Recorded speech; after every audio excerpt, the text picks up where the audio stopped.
সবাইকে শুভ অপরাহ্ন। আমি আসলে খুব ছোট একটি বিষয়ের জন্য ভিডিও করতে এসেছি, যেখানে আমি এক বাটি ছোট পানি নিয়ে এসে ছাদের দেয়ালে রেখেছি। আমার মেসেজটা খুবই ছোট এবং ক্লিয়ার স্পেসিফিক। সেটা হচ্ছে গ্রীষ্মের কালে যে গরম অনুভূত হয়, সে গরমের জন্য আসলে সব ধরনের প্রাণী কষ্ট করে, কুকুর থেকে শুরু করে পাখিরা।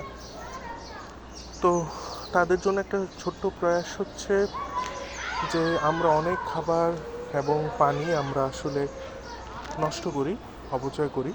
তো সে অপচয় থেকে বেঁচে থাকার জন্য আমরা যদি ছোট করে এক বাটি পানি করে ছাদে আমরা প্রতিদিন দিয়ে রাখি, তাহলে হয়তো অনেক পাখিরা তাদের তৃষ্ণা মেটাতে পারবে।